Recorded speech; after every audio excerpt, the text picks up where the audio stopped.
ଶୁଖୁଆ ଦେଲିନି ବୋଲି ସାର୍। ଆଚ୍ଛା ଆଚ୍ଛା, କାହିଁକି ଶୁଖୁଆ ଦେଲେନି ତମେ? ମୁଁ ଖାଏନି ବୋଲି ଘରକୁ ଆଣିନି ସାର୍ ମୁଁ। ସେ ଖାଏ। ତମେ ତା ମନ କଥା ବୁଝିବା ଦରକାର ଥିଲା। ଆଉ ଗୋଟେ କଥା, ତମେ ଦେଇନ ବୋଲି ଆଜି ଏଠି। ହଁ ସାର୍, ହଁ ସାର୍, ତମେ ତମ ମୁଣ୍ଡକୁ ଷ୍ଟ୍ରଙ୍ଗ କର, ଯାଇକି ଶୀଘ୍ର ଆଣ ଆଉ ତାକୁ ଦିଅ। ହଁ ସାର୍, ହଁ ସାର୍, ଶୁଖୁଆ ଆଣ, ତା ସହିତ ଚିଙ୍ଗୁଡ଼ି ଆଣ, ତା ସହିତ ଭାକୁର ମୁଣ୍ଡ ଆଣ। ସେ ନିଶ୍ଚୟ ଖାଇବେ ପରା। ମୁଁ ତ ସେଇ କଥା ଭାବୁଛି ସାର୍। ବାଳଟା ଭାବୁଛ। ଶୁଖୁଆ ନେଇକି ଆସିଲେ ସିନା ସେ ଖାଇବେ।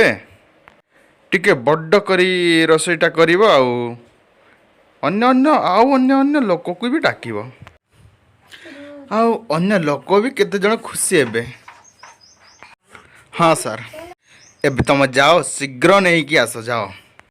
କହିଲି ତ ଶୀଘ୍ର ଯାଉନ। ପଇସା ନାହିଁ ସାର୍, ଏତେ ପଇସା କେଉଁଠୁ ଆଣିବି ସାର୍?